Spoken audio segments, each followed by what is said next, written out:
جناب نبی اکرم فرماتے ہیں کہ افضل العبادت اعمال انتظار اور فرج، آسانی کے انتظار میں، اہل بیت کی طرف سے سہولت کی بخشش کے انتظار میں وقت گزارنا سب سے بڑی عبادت ہے۔ انتظار الفرج یعنی خود سے صرف بارہویں امام کا انتظار نہیں ہے، بلکہ ہر فرج، ہر آسانی کا انتظار سب سے بڑی عبادت ہے۔ انتظار گزشتہ امتوں نے بھی کیا ہے، ہر امت نے انتظار کیا ہے۔ گزشتہ سارے انبیاء، آنے والے نبیوں کا، خاتم النبیین کا اور خاتم الاوصیاء کا ہمیشہ سے پرچار بھی کرتے رہے، سب کو خبر بھی دیتے رہے۔ جناب آدم نے کہا میرے بعد ایک نبی آخر الزمان بھی آئیں گے، امام بھی آئیں گے، اور اپنے بعد آنے والے انبیاء کی خبر بھی دی۔ ہر نبی نے بعد والے نبی کی اطلاع دی۔ جناب یوسف نے کہا کہ جناب موسیٰ آئیں گے، جناب موسیٰ نے کہا جناب عیسیٰ آئیں گے، جناب عیسیٰ نے کہا خاتم الانبیاء آئیں گے، خاتم الانبیاء نے کہا 12ویں امام آئیں گے۔ جس نبی کی ہر نبی نے بشارت دی ہے، اس نبی نے امام مہدی کی بشارت، جس کے لیے سب نے انتظار کیا ہو وہ ہیں امام مہدی، جس کے لیے ہر معصوم امام نے کہا ہو، جس کے لیے ہر فرد خاندان اہل بیت نے ذکر کیا ہو، اسے امام مہدی کہتے ہیں۔ جسے خود بی بی نے یاد کیا ہو اور جن کی بشارت خود بی بی نے اپنے خطبوں میں بھی دی ہو، فضائل میں بھی دی ہو، مصائب میں بھی دی ہو، اب سوچئے وہ ہستی کیا ہستی ہوگی۔ جس کے عشق میں سارے انبیاء مبتلا تھے، سارے اوصیاء، سارے اولیاء، سارے اہل بیت، سب جس کے عشق میں مبتلا ہیں وہ امام زمانہ ہے۔ اب سوچئے کہ کس کے انتظار میں بیٹھے ہیں۔ یہ انتظار کی گھڑیاں عبادت ہیں اگر آپ کا انتظار درست ہو۔ پتہ نہیں میں بات کر پا رہا ہوں واضح یا نہیں کر پا رہا ہوں، بات منتقل ہو رہی ہے، سمجھ میں آ رہی ہے سب کو۔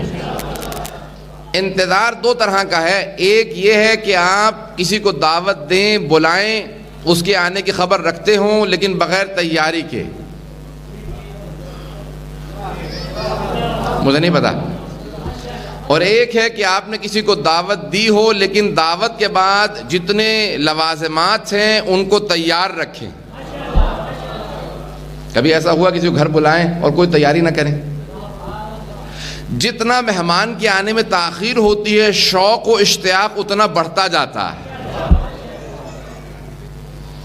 اب جتنی تاخیر ہو رہی ہے، یہ خداوند متعال ہماری آزمائشوں کے لیے تاخیر کرتا جا رہا ہے، دیکھتے ہیں کتنے آزمائش دینے کے لیے تیار ہیں۔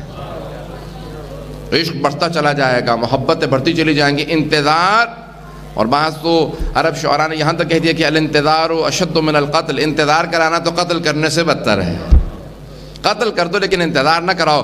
خدا بھی بضد ہے، میں انتظار کراؤں گا، دیکھوں گا کتنے جان دینے کے باوجود منتظر رہتے ہیں۔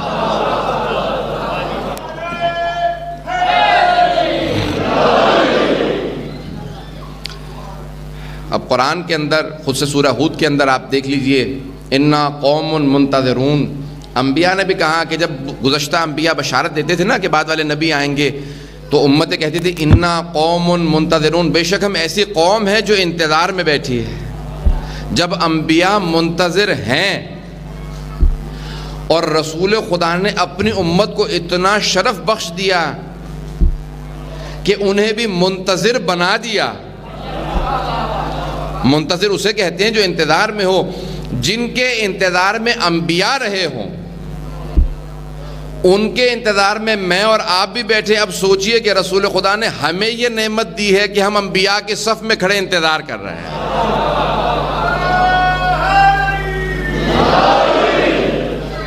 اب ایسا انتظار ہو کہ جس طرح سے آپ منتظر ہیں اس طرح سے امام بھی منتظر ہیں۔ وہ کیسے منتظر ہیں؟ وہ حکم خدا کے منتظر ہیں۔ اسی لیے ہر شب جمعہ سے متعلق ملتا ہے کہ امام کا ہاتھ اپنے ذوالفقار پہ چلا جاتا ہے اور خدا کی طرف دیکھتے ہیں کہ پروردگارہ تیرا اذن ہے،